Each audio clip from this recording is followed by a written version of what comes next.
Pessoal, sejam bem-vindos à nossa tradicional live.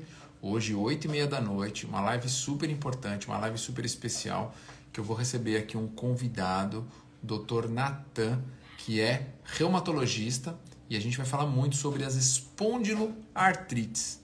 Felipe, o que é isso? Então, aguenta aí. Se você tem dor articular e tem histórico de doença autoimune na família, presta atenção que essa live vai ser muito importante para você, tá bom? Eu já vou chamar o Dr. Natan, presta bastante atenção, vai chamando teus convidados, envia para o pessoal que você conhece essa live, para eles participarem também desse bate-papo. Eu já tive várias perguntas que eu recebi aqui ao longo da semana e eu tenho certeza que a gente vai esclarecer muitas dúvidas, vai poder trazer muito esclarecimento para várias pessoas que se encontram ou com dores articulares ou tem esse histórico de doença autoimune na família, tá bom? Então, a partir de agora, vou convidar o Dr. Natan para ele entrar aqui nesse bate-papo mais do que especial e vocês, como sempre, são convidados de honra para fazer parte comigo, tá bom? Vou convidar o Dr. Natan agora. Cadê você aqui, Dr. Natan? Vamos lá, garoto, que a gente já se falou bastante hoje.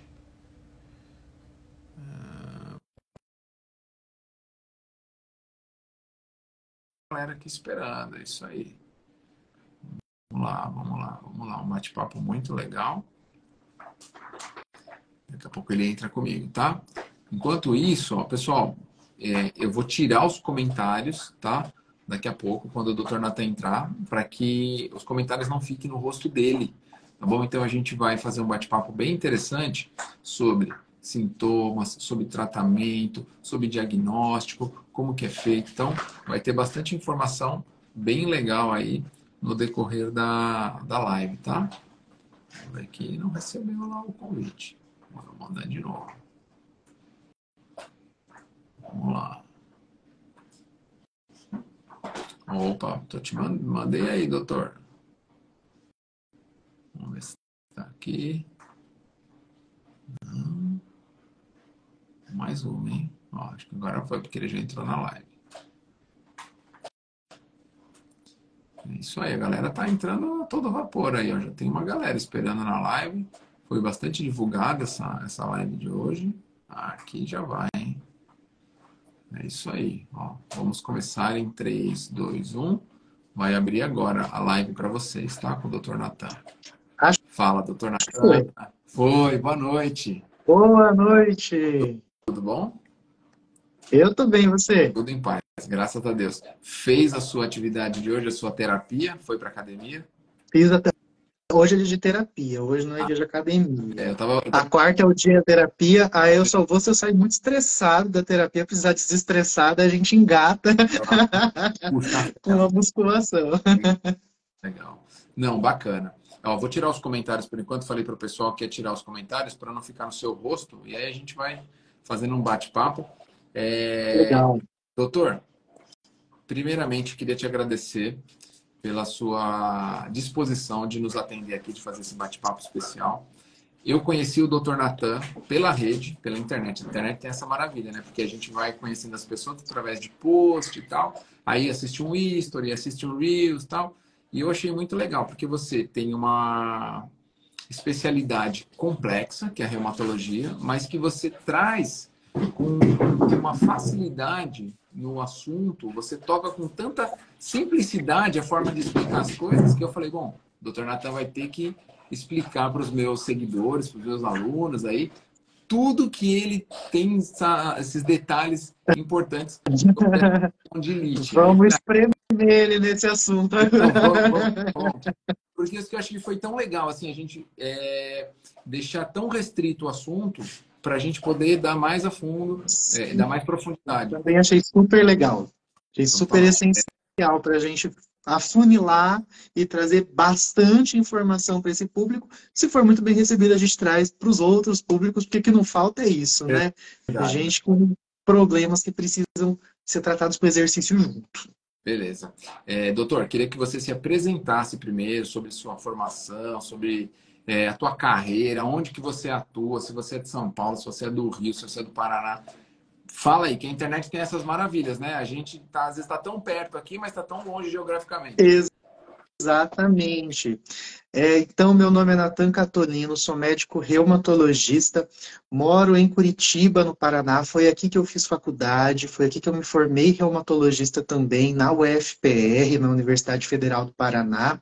Então, desde que eu vim para fazer faculdade, me estabeleci aqui na cidade e hoje estou atuando como reumatologista na cidade de Curitiba. Então, consultas presenciais comigo são na cidade de Curitiba, mas com a teleconsulta, uma coisa que chegou ali durante a pandemia e que ficou, né, que acabou ficando, eu também faço teleconsultas, então, de certa forma, estou geograficamente disponível para todo o Brasil, tá bom?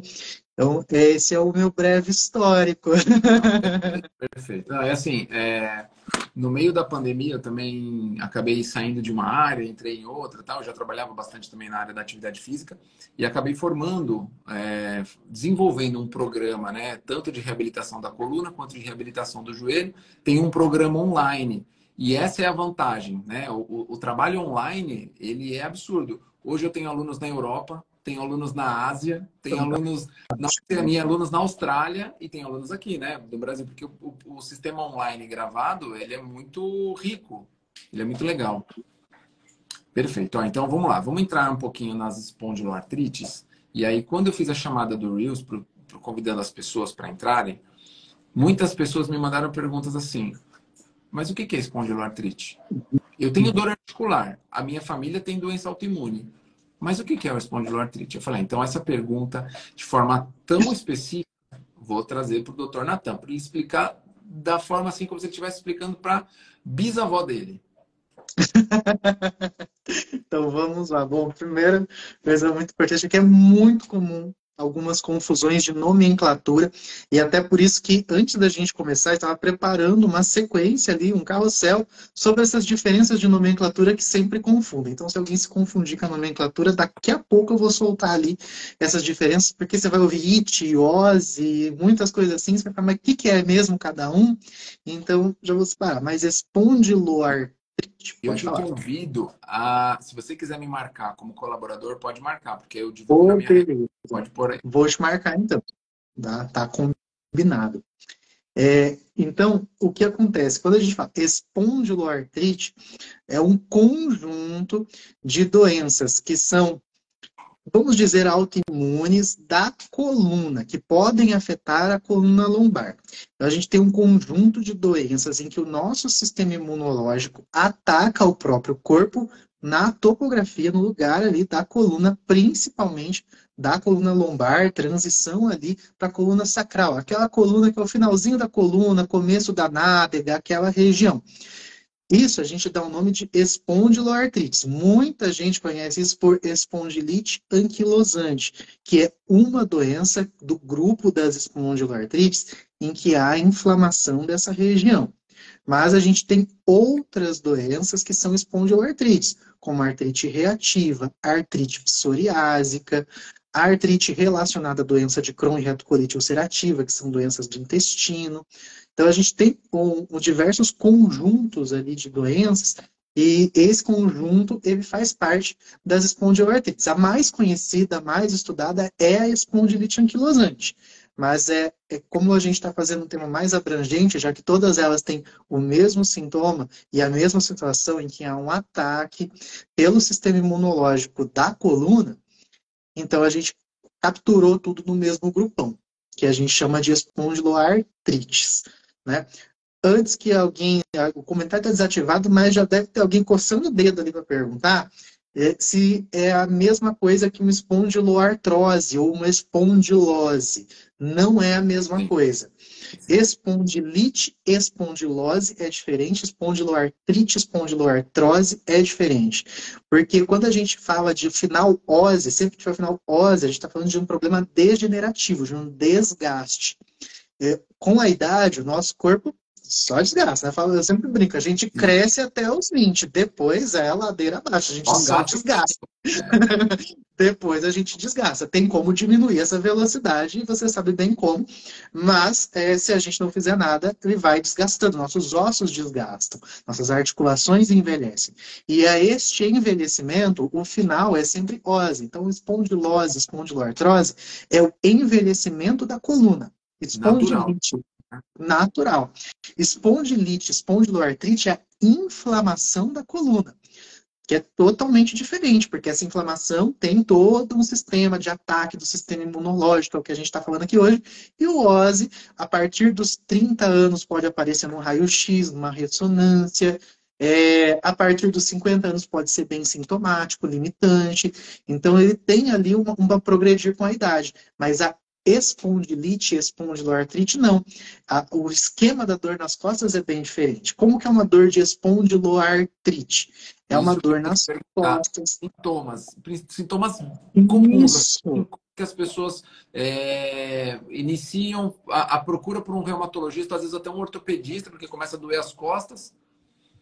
exatamente. Bom, dor nas costas é um sintoma muito comum, né? A gente foi a segunda maior causa de procura de pronto-socorro é dor nas costas. Então é muito fácil ter uma dor nas costas. A maioria delas é aquela dor de mau jeito que a gente fala, né? Vai levantar um peso, vai fazer um movimento, ou fica muito tempo sentado torto e acaba, nossa, tá pegando, né?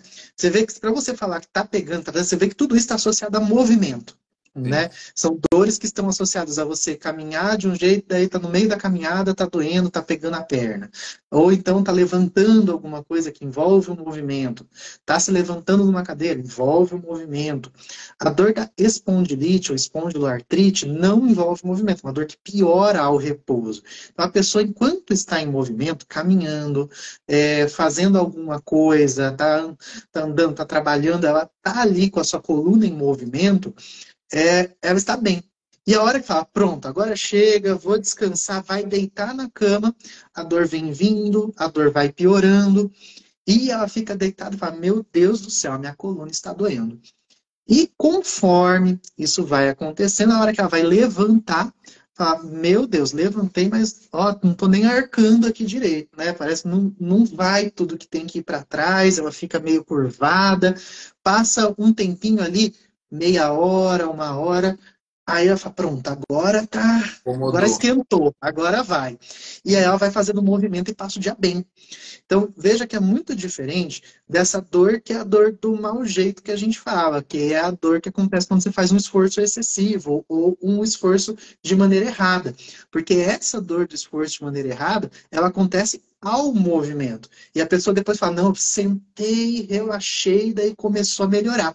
Totalmente diferente desse que eu comentei. Então, a pós, né, espondilose, espondiloartrose, ela vem daí, vem o desgaste piora quando você gasta mais, quando você vai andar, quando você vai fazer uma atividade, quando você faz um esforço repetitivo. O IT, a espondilite, como qualquer inflamação, piora com a pessoa parada, tá? Não, perfeito, perfeito. A tua explicação assim do OS e do IT, né, dividindo em dois grandes grupos distintos e opostos totalmente. Bem Pois é, legal. Para as pessoas entenderem assim, muitas pessoas têm artrose no joelho, né? Ou artrose na coluna. Não, é totalmente diferente. Nós estamos falando de dor sem movimento, dor parado piora, movimento melhor. Então, essa é uma das grandes questões de favorecer as pessoas a se exercitarem, né? Então, daqui a pouco é exato. exercício, mas E achei esse é muito, um muito grande didático. alerta aí, É, sabe? Esse é aquele sinal, dor que piora o repouso e melhora quando a pessoa se movimenta, é um grande sinal de alerta para o profissional, é o reumatologista. Peraí, que isso aqui tem cara de coisa de reumatologista. Quer dizer que vai ser uma artrite, que vai ser uma espondilite, uma espondiloartrite? Não. Mas quer dizer que o reumato tem que botar o dedo ali e tem que dar uma pesquisada, porque ela é já diferente do nosso senso comum, sim. né? Que é aquele senso do esforço repetitivo, do mau jeito, do dormir torto, do colchão que está muito mole, que a gente fala, pronto, acordei porque tá dormi todo torto. Poxa, é justificável. Mas e quando não é? Aí o reumato tem que Não, entrar. perfeito. E assim, vou te dar um panorama, né? Hipoteticamente. Eu tenho 40 anos, e tô com essa dor, fico, poxa, acordo pior, eu fico na cama, me dói, vou lá procurar o doutor Natan, marquei consulta. Doutor, ó, é assim, assim, assim, a minha família tem histórico de doença autoimune. É, como que é feito esse diagnóstico? Tem um exame específico? É uma bateria de exames? É por eliminação? Tem algum teste clínico que você faça? Como que funciona? Foi super, super importante essa pergunta, Felipe. Veja só, porque isso é uma pergunta que todo mundo faz, né? E tem que fazer um exame para detectar, né? E os exames ajudam muito a gente, mas eles nos dão ali um caminho, mas eles não dão todas as respostas que a gente precisa. Para a gente ter um diagnóstico, falar, isso é uma espondiloartrite. Delas, isso aqui é uma espondilite anquilosante. O caminho para isso vai depender primeiro dos sintomas, tem que ter esses sintomas compatíveis, que eu falei agora há pouco, da dor que piora o repouso, melhora com o movimento, tem uma rigidez no começo da manhã ali, ou no começo do dia da pessoa, né?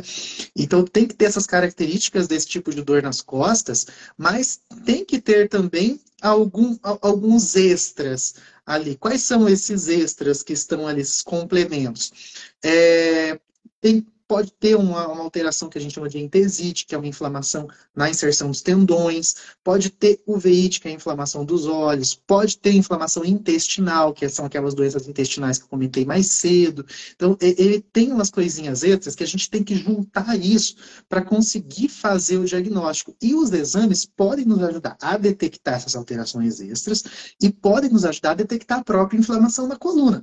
Alguém que fala, olha, minha coluna com certeza está inflamada, mas faz um exame, por exemplo, de ressonância magnética que não detecta inflamação nenhuma, a gente já imagina que essa dor não é inflamatória, né? Porque a inflamação em si, ela gera alterações que são perceptíveis na imagem, né? Então, não tem como a gente, por exemplo, ter uma dor ali nas costas, fazer uma ressonância magnética, não ser detectada inflamação e você falar que é uma espondiloartrite. Sim. Isso não fecha, né? O Diagnóstico de critério não fecha. Mas, sintomatologia com o exame de imagem, mais ou menos isso, né? exatamente. Mas isso quer dizer que, apesar de não fechar, que se você encontrar uma inflamação, vai ser uma espondiloartrite? Não. Porque a gente vai ter que entender o que é essa inflamação, se os sintomas realmente estão compatíveis, como é que isso fica, sabe? Então, o exame por si só, ele não responde. Ele me responde um sim ou não quando eu já estou desconfiado.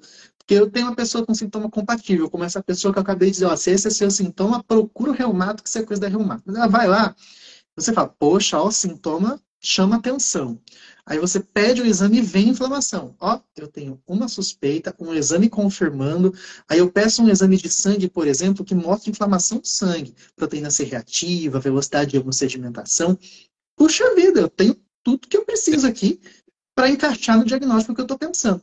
Só que às vezes você está ali pensando nisso, não vem inflamação, pelo contrário, vem ose, vem desgaste, e você vê que na verdade está tudo sendo uma sobrecarga de peso. Por exemplo, a pessoa é obesa, tem um sobrepeso, trabalha sentada numa posição ruim, está sobrecarregando a coluna, e você vê que o sintoma é compatível com inflamação, mas os achados são mais compatíveis com sobrecarga. Aí você não pode colocar numa espondiloartrite. Aí você vai ter que encaminhar o diagnóstico para aquela outra suspeita, né? Então a gente sempre tem que fazer a junção desses dados que a gente tem, entre os dados da história clínica, esses extras que eu comentei que podem ter nas espondiloartrites são muito importantes, os dados de exame de imagem, principalmente raio-x e ressonância, e os dados de exames de sangue, VHS, proteína C reativa, e um outro que é o HLA-B27, que é um marcador de um marcador genético que as pessoas que têm esse marcador genético chamado HLA-B27 têm maior chance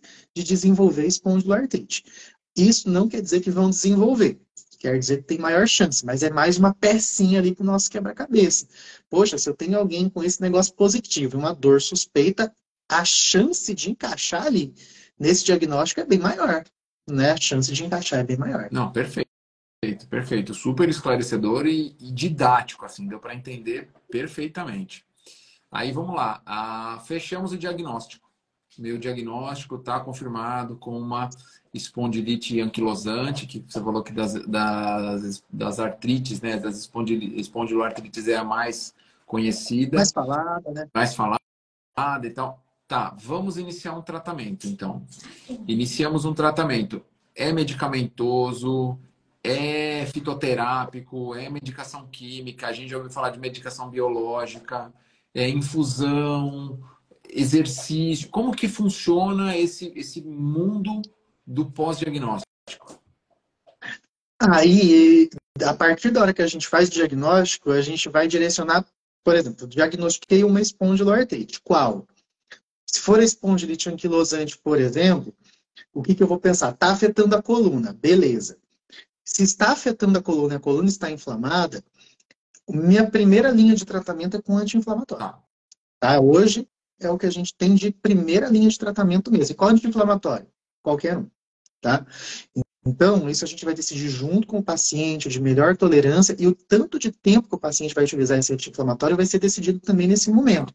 Mas só para te avisar, uma das poucas exceções na medicina em que um anti-inflamatório como ibuprofeno, por exemplo, que é o mais conhecido, ou diclofenaco, que está lá no Tandrilax, Torcilax, pode ser usado por meses a anos. É uma das poucas situações em que isso pode ser usado, apesar dos riscos que a gente sabe que isso traz. Mas é o tratamento de primeira linha. A pessoa não tolerando muito bem esse tratamento, o que não é tão difícil assim, visto que tem muitos efeitos colaterais, ou então ele não trazendo o controle do problema como a gente deseja, dentro de 6 semanas, a gente já pode fazer a progressão desse tratamento para um tratamento com os imunobiológicos. Ele já não cai mais dentro do tratamento que a gente de medicação alopática química, né, desses medicamentos que são feitos, apesar de ter uma classe nova deles, né, sintética nova, que são os sintéticos alvo específicos, que é uma classe de 2016 para cá. Mas vamos afunilar e falar que é os biológicos aqui, porque assim a gente faz o raciocínio ficar mais fácil. Né? Aí a pessoa pode fazer injeção subcutânea, infusão, diversas estratégias para fazer esse tratamento. Mas isso eu estou falando se essa doença estiver localizada na coluna e só. Porque uma artrite psoriásica, por exemplo, pode não ficar na coluna. Ela é uma espondiloartrite porque ela pode afetar a coluna. Mas ela pode Mas também, né? Pegar dedos, a pode. espondilite anquilosante pode. Mas é mais comum, por exemplo, na psoriásica. Aí vamos supor que seja uma espondilite anquilosante que não pega a coluna, dá para ter, ou uma artrite psoriásica que não pega a coluna.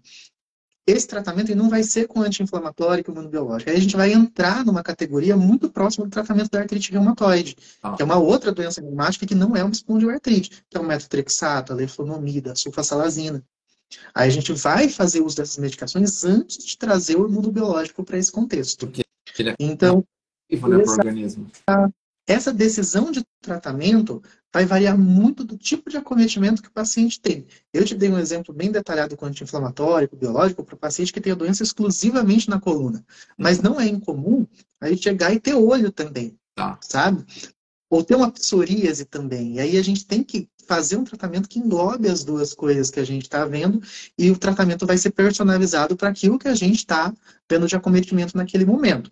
Por isso, apesar de a gente ter tudo protocolado, o protocolo vai de acordo com o acometimento. Tá? Se envolve coluna, a tendência de chegar em um imunobiológico é muito grande. Entendi. Perfeito. E desse tratamento, saindo da questão química, entrando na questão do movimento, aonde que entra a orientação para o paciente iniciar ou fazer a prática da atividade física? Exato. Aí isso a gente separa numa outra categoria, que daí é o tratamento não medicamentoso. Isso. Né? Esse tratamento não medicamentoso das espondiloartrites, ele também está, inclusive, recomendado no próprio PCDT, na própria diretriz da doença. Sim. E tem que ser estabelecido um plano de exercícios para essa pessoa, por quê? Se a gente tem inflamação, a gente vai ter perda de estrutura ali da coluna, né? Então você tem enfraquecimento dos seus tendões, você tem enfraquecimento de toda a estrutura da coluna, você tem perda de massa muscular, e não adianta você só tirar a inflamação de lá, porque a pessoa não vai conseguir se sustentar na coluna da maneira que deveria. Então você tem que trazer o fortalecimento das estruturas da coluna de volta para essa pessoa, e também porque uma coluna mais forte tem um residual ali, tem uma reserva de força melhor para aguentar o tranco de uma possível inflamação futura. Por isso, a gente indica, dependendo também do grau de acometimento da pessoa. Se a pessoa está com inflamação ativa, não dá para fazer grandes movimentos, a gente pode iniciar com um programa de movimentos mais leve, né? E isso é o personal que vai ajustar de acordo com a capacidade da pessoa. Se a pessoa já pode fazer mais movimentos, pode fazer até um pouco de impacto se a doença estiver controlada, aí o personal vai adequar isso tudo para o que a pessoa pode fazer. Isso tem que ser muito individualizado, porque a doença não vai afetar igual todo mundo. Isso vai depender da sua idade, do peso que você tem, do que você trabalha, de como é seu nível de funcionalidade durante o dia, de quais são suas expectativas, do quanto a gente precisa fortalecer. E essa personalização vai ser feita por mim na hora de fazer o tratamento, mas vai ser feita pelo profissional que vai cuidar da saúde física dessa pessoa. Por isso que o nome também é personal trainer, né? É personalizar aquele exercício da pessoa, certo? Não, perfeito. E assim, eu tenho alguns alunos tanto com espondilite anquilosante quanto com artrite psoriásica, né? Um aluno vai fazer amanhã um exame de fundo de olho para ver se não tem depósito de cálcio, porque ele toma muito tempo uma medicação X e ela pode. Eu falei, nossa, é verdade, eu não lembrava disso, que uma vez por ano ele acaba tendo que fazer mesmo um exame de vista, tal, passar com oftalmo e tal. E aí eu falei, eu preciso citar isso também porque era um fator. E assim, o impacto para a saúde da coluna, ele é importante, desde que a pessoa não esteja num caso de inflamação aguda. Porque para absorver o impacto, a grande função da coluna é essa dissipação de energia, é fazer essa transmissão de energia subir e descer, né, na coluna. Ela vai gerar um fortalecimento global ali daquela região, vai trazer um sangue novo. Então, esse ajuste fino do profissional da educação física, do personal trainer, ele é extremamente importante na hora de dosar mais intensidade ou mais volume, que seria mais velocidade na execução de determinados movimentos ou mais distância na hora de percorrer uma caminhada, junto com o auxílio da força e amplitudes. Então, eu entendi exatamente. Então, assim, é como se fosse o médico reumatologista tendo todo esse cuidado na hora de prescrever a medicação, fazendo esses testes, tanto de imagem, quanto de diagnóstico, quanto de exame clínico, e o profissional da educação física fazendo esses testes de acordo com essa dificuldade, essas dores, essas fragilidades que a pessoa apresenta no momento específico. É mais ou menos essa divisão. Sim, é como se fosse dosar isso aí também, né? Você vai dosar um programa de exercício para essa pessoa. Por quê? Ela vai ter que fazer exercício, vai ter que fazer um movimento. Você vai ter que ter essa distribuição de forças. Esse sangue vai ter que correr. A gente sabe que inflamação não melhora quando anda, não melhora quando faz movimento. Então, faz parte do tratamento ter movimento. Porque o sangue tem que circular. Aqueles mediadores inflamatórios que estão parados lá vão circular junto, vão ser degradados pelo fígado, vão ser levados embora pelo rim, vão embora, e a inflamação em si diminui. Então, o exercício acaba sendo também um tratamento, fora que o exercício vai trazer a produção de mediadores analgésicos, né? Vai trazer a produção de neurotransmissores que diminuem a sensação de dor. E é isso que a gente quer também, né? Porque não adianta eu tirar a inflamação e meu paciente ficar lá com dor. Para mim, não adianta muito, porque a pessoa vai chegar ali, vai sentar na minha frente e falar assim, não melhorei. Aí você faz o exame e fala assim, mas não está inflamado. Ele fala, mas eu não melhorei. Aí você vê que não atingiu a expectativa, por quê? Porque ainda falta força muscular, porque ainda falta movimento, porque ainda falta postura, porque ainda falta muita coisa ali que não está no remédio. Isso Às vezes a dor acontece que você bastante. tem não é mais da Não, espondiloartrite. às vezes não. É do furacão que ela causou, do estrago que ela causou no caminho e que tem que ser reabilitado. E essa reabilitação vai ter que envolver exercício, né? Então, a doença em atividade vai fazer exercício. A doença não sem atividade vai fazer mais exercício ainda. Tá? Então, a minha pergunta ia ser complementar a essa, é assim, mesmo no início do tratamento, uma pessoa sedentária, ela é recomendada a fazer exercício de uma forma específica e direcionada e bem orientada, né? Orientada por um profissional que entenda ali as nuances e sensibilidades que ela apresente. E quando que o exercício ele vai ser recomendado parar? Existe? Então, até algum tempo atrás, quando eu digo algum tempo atrás, não é mais a minha geração reumatologista, né? Porque eu sou dessa geração 2010 para cá. Mas até os anos 2000, se acreditava muito que em situações em que a coluna está inflamada, muito inflamada, seria melhor repousar, preservar a coluna. E hoje a gente já entende totalmente o contrário. Hoje os estudos nos mostraram que mesmo com a coluna muito inflamada, o movimento traz mais vantagens do que desvantagens. E que aquela impressão de que não, mas minha coluna não vai aguentar, pelo contrário, isso estimula que ela aguente. Então, é claro que você não vai fazer isso com uma dor extrema. A gente vai dar analgésico, vai dar anti-inflamatório, vai dar condições para isso acontecer. Mas que o repouso absoluto, ele não é mais indicado para dor nas costas, mesmo com a espondilite, a gente já sabia há algum tempo que quando não tem inflamação, ele também não é indicado, mas é muito difícil que para uma dor nas costas, que seja ali de uma causa que não seja cirúrgica, que não seja uma hérnia de disco, que está prendendo muito, que está impedindo a pessoa de andar, se ele é uma dor nas costas de causa musculoesquelética ou de causa inflamatória, vai ter que fazer exercício. Vai ter que pegar movimento em algum grau, esse movimento vai ter que entrar. Então, o repouso absoluto, a gente não recomenda mais. Pode ter um repouso relativo, da pessoa evitar sobrecarregar a estrutura da coluna, mas isso não sobrecarregar não quer dizer não movimentar. Sim, Né? perfeito. Essa fala é perfeita, porque assim, muitas pessoas me procuram com dor nas costas. Muitas, muitas. E aí por situações diversas, hérnia extrusa, ou falta de atividade física, ou alguns movimentos específicos, né? Olha, eu passo o pano, eu sinto dor. Eu fico em pé o dia inteiro, eu não sinto nada. Enfim, e aí quando a gente fala de exercício, de orientação, muitas pessoas falam assim, eu não quero ter um compromisso, ter que fazer exercício todo dia. Eu falo, mas não é um compromisso comigo, é um compromisso com você. Você não precisa melhorar? Você não quer melhorar? O exercício é parte do tratamento. E o exercício é a única atitude que você não consegue tomar uma pílula, que nem uma medicação. Não, você tem que executar. Não tem jeito. Você vai ter que fazer. Então não pensa no exercício como algo, como se fosse uma punição, mas como algo que vai ser um facilitador e vai ser uma condição de melhorar a sua qualidade de vida. Né? Uhum. Basicamente, a importância dessa transformação na forma de pensar das pessoas. Porque o exercício não é um compromisso que você vai ter comigo. É um compromisso consigo mesmo. Sim, essa dificuldade de estabelecer esse autocompromisso é muito difícil, né? Só que é aquela coisa, você vai ter que, eu quero passar um pano, quero lavar uma louça, ter que curvar um pouquinho mais, ficar um tempo curvado fazendo alguma coisa sem sentir dor, eu vou ter que dá para o meu corpo o que ele está pedindo, que é uma melhor estrutura musculoesquelética, mais postura, melhores condições físicas, melhor resistência aeróbica também para realizar algumas tarefas, né? E esse exercício vai entrar ali como o tratamento disso, né?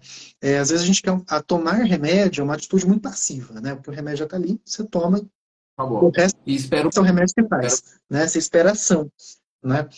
E quando a gente faz ali o exercício, é totalmente contrário, né? Porque você não toma inspiração, pelo contrário, você faz e depois você toma. Depois que vem ali o ato de alguma coisa acontecer, de você conseguir o desejo que era o inicial ali seu. Então, ele é uma coisa que exige que você tenha aquela iniciativa de fato, fazer, passar por todo aquele esquema de fortalecimento, que não é fácil, né? No começo, especialmente, a pessoa às vezes pode ter uma piora da dor, isso tem que ser controlado, a gente tem também medicação para isso. Pode ter aquela resistência de, ai, não, eu estou sentindo que está machucando. Aí gera uma coisa que a gente até chama de cinesiofobia. A pessoa vai se movimentar, sente medo de se movimentar e se machucar. Aí você tem que, aos poucos, ir trabalhando isso, tirando esse medo de fazer movimento.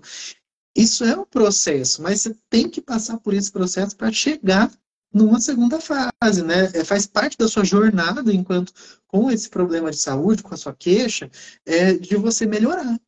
Mas se você quer melhorar, eu sempre digo assim, você não tem culpa da doença ter chegado, dela ter se estabelecido, isso aí você não tem controle sobre isso. Mas uma coisa que você tem controle é sobre a sua disciplina, de fazer a sua parte com seus exercícios, de cuidar da sua saúde mental, de ter ali uma boa relação com as pessoas que estão à sua volta, de não se estressar tanto. Isso tudo são coisas que você, de certa forma, consegue manejar, ou tem que aprender a manejar. Na marra, às vezes, mas tem que aprender, né? Não tem jeito. Então, assim, numa condição de dor, a pessoa está meio tá meio com diagnóstico inicial, a medicação, ela vai ser associada ao exercício. É isso que muitas vezes as pessoas não têm Vai dificuldade de aprender. ser associado ao exercício. Eu vou ter que tomar medicação, então eu não posso fazer. Eu estou tomando anti-inflamatório, não é para fazer exercício. Não, pelo contrário, o exercício vai te permitir se movimentar sem gerar tanto desconforto, porque você está sob efeito de uma droga. É isso, né? Exatamente. E é para isso que a gente quer, que a gente está dando a medicação justamente ali, né? Muitas vezes eu falo para o paciente, tá com dor na hora de fazer exercício, mas você tem que fazer exercício. Então, ó, eu vou te passar mais um remédio aqui para você tomar antes de ir, para que lá você não sinta dor e consiga fazer direito. Porque se esse está sendo um problema, ou então eu sinto dor depois, então eu vou te passar um remédio para tu tomar logo, vou chegar em casa depois do seu exercício, para que depois você não sinta tanta dor. Você vai lá e vai fazer o exercício, então. A gente tem que ajustar a nossa terapêutica também a permitir que o paciente faça os exercícios dele e não impedir. Só que isso tem que ser muito encorajado, porque a gente tem que adaptar isso. O exercício faz parte do tratamento. E ele não faz aquela parte, não é aquela participação 10%, é uma participação meio que 50%, metade, metade mesmo. O remédio resolve até certo ponto, e o resto, se você não tiver uma boa estrutura, um bom treinamento, ele trava, não vai para frente, o tratamento não evolui. Certo. Não, perfeito, perfeito. Eu estou com algumas perguntas aqui, eu vou abrir aqui na tela. Vamos ver, às vezes tem alguma coisa sobre o tema ou sobre. Fale um pouco do cenário do paciente que reúne espondilite anquilosante e fibromialgia. Mas nós tínhamos falado de falar de fibromialgia outro dia, né? É que a Jamília é uma aluna minha e ela tem fibromialgia também. Com redução. Desafiozão, viu? Desafiozão. Nossa, é super complexo e às vezes ela tá super dolorida, aí ela me manda áudio feliz. Ela, imagina, eu tô em São Paulo, ela tá na Bahia, mas ela faz parte do meu programa e aí a gente tem um contato constante assim, porque tem dias que ela tá ótima. E aí ela fala: "Não, hoje eu andei tantos quilômetros". Eu falo: "Meu Deus, não exagera". Aí passa 2 semanas, ela fala: "Ai, Felipe, hoje eu tô muito mal, eu tô tendo que usar bengala, eu tô muito sensível, eu tô com muita dor". Eu falo: "Então, maneira, não deixa de fazer, faz a aula X, que é mais leve, um movimento mais membro superior, tal. Deixa o teu quadril, tua perna mais quietinha lá, que ela tem um problema já no quadril, e aí a gente vai dosando". Então, assim, o paciente, quando toma medicação e melhora da dor, não é para exagerar também, é para seguir o protocolo que o professor fala, né? Para não despirocar aí e aumentar o processo inflamatório, porque foi um exercício extenuante. Com certeza, com certeza. E aqui a gente está falando de um caso em que há uma espondilite anquilosante, que já é uma doença, causa inflamação na coluna, diversas limitações, uma doença que é autoinflamatória, então ela inflama, desinflama, inflama, desinflama. Em questão de dias ela pode estar inflamada, daí depois nos dias ela está desinflamada. E a fibromialgia, que é uma doença que causa dor generalizada de origem não inflamatória, mas que daí ela pode doer o corpo todo e pode causar crises bastante debilitantes. Então, a pessoa que tem que conviver com essas coisas não é pouco, não. 30% de quem tem uma espondilite anquilosante tem fibromialgia junto. Então, é uma menor parte, mas é uma parte considerável ali de quem convive com esse problema, e a maioria do sexo feminino. Então, veja que a gente entrou num nicho ali em que a pessoa tem outros tipos de limitadores. Porém, o principal tratamento da fibromialgia é o exercício. Então, mesmo uma doença em crise, o movimento tem que acontecer. Como você disse, então faz essa aula e não essa. Você vai reduzir ali, às vezes, a carga que vai ter aquela aula. Mas isso não quer dizer que nada vai ser feito, porque o repouso absoluto também não é bom para fibromialgia.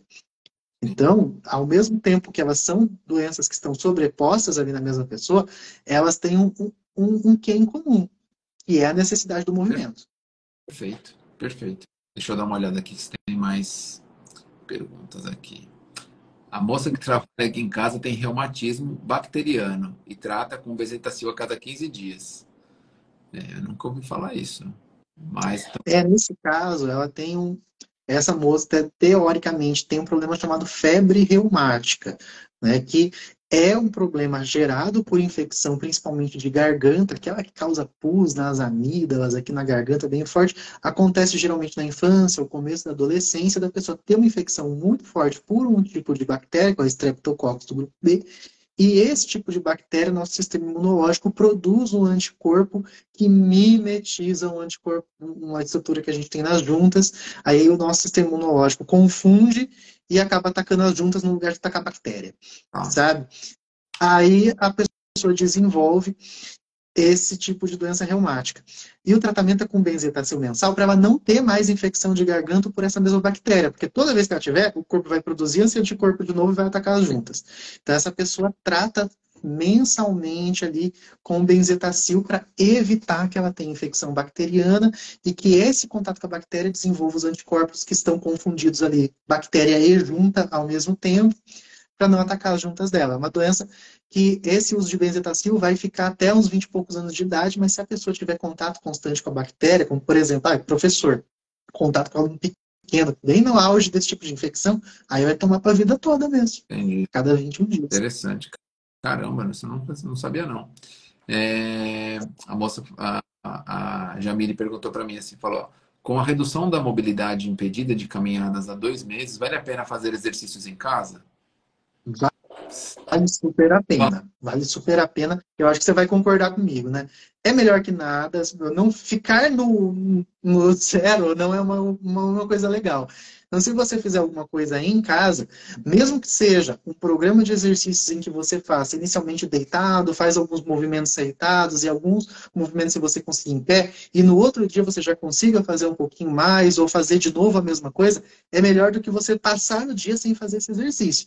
Aí esse programa, Felipe, eu tô contigo. Não. Mas o que eu digo é adapte ao que dá para fazer. Porque dá para fazer um pouco, opa, bora lá, vamos fazer esse pouco que dá. Não. É melhor do que não fazer. Perfeito, porque muitas pessoas associam o exercício à academia. E eu gosto de explicar que assim, a academia é um ambiente. O exercício, ele pode ser feito em qualquer lugar. Você pode ir num parque, num clube, em casa, né? Então são coisas distintas. Academia é ambiente, exercício é exercício. Em casa, para as pessoas com doença autoimune ou doença, essa espondilite anquilosante, essa dor generalizada, inflamatória, às vezes específica na coluna, a pessoa, vamos supor, na academia, ela vai sofrer mais dores. Por quê? Porque na academia, muitas vezes o profissional ele vai atender uma pessoa não, 10 pessoas ao mesmo tempo. Então, o que ele vai fazer? Ele vai te colocar em máquinas, porque você fica mais isolada, a chance de você errar os movimentos é menor. Ótimo. Sim. Então, ele está ali te isolando de situações de erro. Só que dentro da máquina, o que você vai fazer? Força. As máquinas, elas não buscam um trabalho de melhor amplitude, não buscam um trabalho de velocidade de movimento. Você vai só empurrar ou puxar. Ponto. Uhum. Vai fazer um movimento básico, de empurrar ou puxar. Se você procura fazer uma situação que gere melhor movimentação para espondilite ou para outras doenças, o que você tem que buscar é movimentação diferente, conjuntos articulares para gerar movimentos. E aí, se você faz hora deitado, de barriga para baixo, hora de barriga para cima, hora você está sentado, hora você está ajoelhado com uma perna na frente, hora você está sentado com as pernas abertas, hora você está se esforçando para buscar um equilíbrio, com uma perna só, com a mão de apoio. Você está gerando movimentos em bases totalmente diferentes que vão ser muito mais enriquecedores para o seu ganho de mobilidade, equilíbrio, força, N capacidades físicas que a gente vai falar, melhor do que só gerar força. Então, isso que eu falo assim, o ambiente da academia para a pessoa com esse quadro de dor não é o mais recomendado. Não, Mas nesse caso, sim, especialmente em atividade, que é aquilo que eu te falei, ó, pronto, está em atividade, está inflamada. Aí, às vezes a gente fala, não, mas essa pessoa não pode ficar eu posso ficar parado, tem que fazer movimento. Só que às vezes isso é confundido com tem que fazer movimento, então eu vou lá para academia e vou fazer o melhor de mim lá. E não é bem assim. ou cria um... Né? Esse movimento vai ter que ser especificado para aquela pessoa está tendo. Né? E por isso que merece aquele olhar individualizado sobre o caso. É uma prioridade, então também tem que ser priorizado você ter o profissional que te ajuda nisso, sabe? Porque é aquilo que você falou, você vai fazer diversos movimentos com a pessoa E fazer musculação não é o mesmo que fazer academia. Né? Tem N tipos de você fazer um exercício de fortalecimento muscular, que é uma musculação, sem estar lá na academia de musculação, na ginástica, naquele ambiente específico. Eu tenho muito paciente, especialmente os com fibra. Ah, meu Deus, eu não suporto o ambiente da academia. Né? Porque o ambiente da academia, para a pessoa que às vezes não está com uma mobilidade muito boa, você se compara muito com os outros, você vê que os outros estão olhando que o seu desempenho não é legal, você pode se sentir mal com isso, e daí não gosta de fazer essa coisa em grupo, quer fazer alguma coisa no sentido de mais em casa, ou num parque com mais pessoas, mas dentro do seu ambiente ali, sem estar aquele ambiente fechado, junto com um monte de pessoas pensando em um momento ali que é muito mais uma vida fitness e não necessariamente um exercício para melhorar sua condição de saúde. Então, ele fala, mas aí eu não posso fazer musculação porque eu não gosto. Não, você não gosta de academia, Sim. mas você vai fortalecer essa musculatura de outra maneira, É. né? Não, perfeito. E assim, eu gosto de explicar para as pessoas também de uma forma bem didática que assim, musculação é uma modalidade. Ok. O corpo, ele não sabe o que é peso, anilha, halter, barra, corda, cabo. Não, o corpo não sabe o que é isso. O corpo sabe o que é fazer um esforço ou fazer o repouso. Isso ele sabe diferenciar. Então, você precisa se esforçar, você precisa fazer o seu corpo vencer uma resistência, que seja a resistência do peso do seu corpo. Né? O corpo não sabe o que é puxar uma barra, levantar um peso acima da cabeça. Se for um Sim. cabo de vassoura, uma toalha, uma cadeira, um halter, o corpo não sabe o que é isso. Ele só sabe que ele está empurrando algo para cima da cabeça. Então é isso que você tem que entender. Você tem que fazer um esforço, você tem que vencer uma resistência que você vai promover ao corpo. Nem que seja levantar só o braço. E às vezes você está tão dolorido, inflamado, que se você colocar uma sobrecarga a mais, vai piorar. Então Uhum. já é pesado às vezes. Então fica no braço. Fica quietinho no braço. Exatamente. Por aí. Perfeito, é esse o pensamento mesmo, mas isso vai ser adaptado de acordo com aquela condição do paciente, e quem adapta, como você mesmo sabe, é você, né? Eu só falo, ó, tem que fazer exercício. Não, perfeito. Ó, vou fazer a última pergunta aqui, que, vamos ver. Quando eu fiz, além do que o Felipe orientou, eu tive uma crise de exaustão. Foi exatamente aquele caso que eu te falei dessa aluna Jamile, que estava bem, e falou, então eu vou andar, andei tantos quilômetros, e meu Deus, crise. Foi exatamente isso. Doutor Natan, queria te agradecer.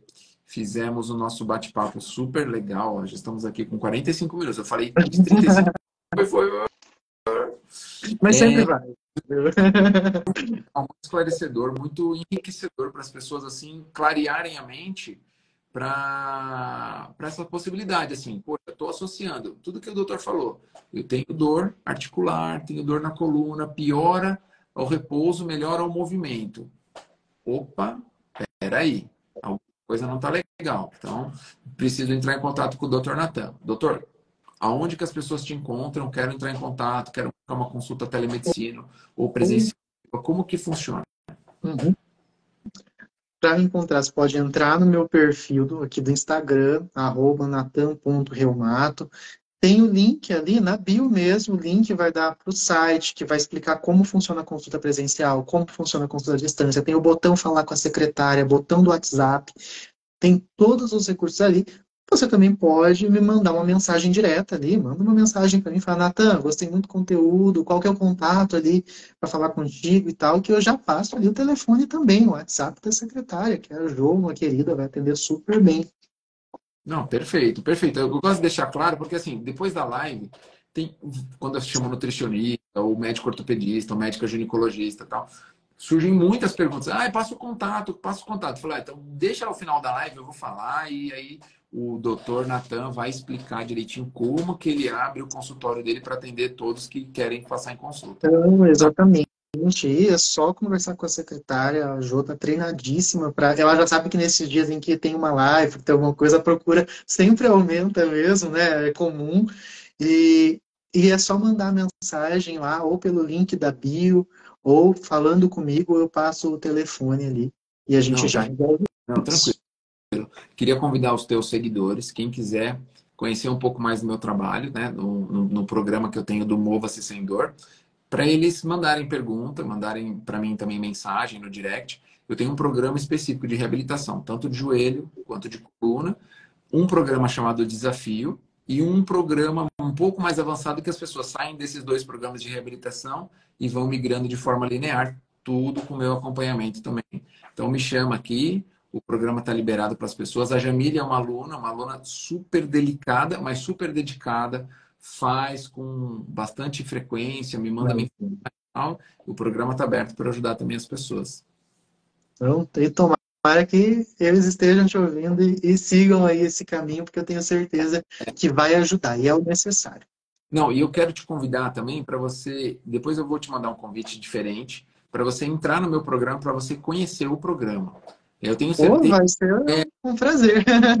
eu tenho certeza que com o seu olhar, dentro das possibilidades dos atendimentos que você faz dos seus pacientes, vai ser muito mais fácil você ter um direcionamento mais assertivo. Falar assim, ó, você não pode fazer, não gosta de academia, tá com, sei lá, uma senhora, 70 anos, 80, 50 anos, ah, eu não quero academia, não gosto, não quero. Vem por esse caminho aqui, ó, tenta fazer assim. Às vezes é alguma coisa assim que vai dar um norte interessante para os pacientes. É bem legal. Gostei muito. Eu agradeço muito. Eu vou ver tudo lá. Depois eu te Mas vou fazer alguns aí. E assim, eu sei que você faz as suas atividades, você vai na academia, né? Vou na academia. Perfeito. Mas muito das aulas não são direcionadas totalmente para força, mas muitas são direcionadas para melhora da mobilidade articular, melhora para o ganho de movimento, melhora para o ganho de flexibilidade. Não são aulas direcionadas para flexibilidade, mas tem uma gama de exercícios, só que toda aula dura 15 minutos. Não tem aulas extensas, que o cara fala, nossa, se eu começar a fazer isso, eu vou ficar uma semana sem andar. Não. E tudo em casa, para usar uma cadeira, um cabo de vassoura, uma toalha, uma almofada. Perfeito. É bem tranquilo. Perfeito. Mando para você dar uma olhadinha com mais carinho. Pois, por favor, faça questão. Beleza. Doutor, obrigado pela tua presença. Fiquei muito feliz. Eu que Eu vou salvar agradeço o convite. e mandar como colaborador e aí a live vai ficar gravada. Quem precisar, manda mensagem aqui para a gente abaixo nos comentários. A gente vai bater Fechou. Perfeito. Agradeço, Felipe. Boa Obrigado. noite para você. Noite. Boa noite para quem assistiu. Vamos marcar a próxima para falar de outras doenças autoimunes e também sobre a fibromialgia, que acho que vai ser um tema bem abrangente. Vai ser bombástica essa live, viu? Espera aqui. Vamos combinar. Tá? Tchau, tchau. Um abraço.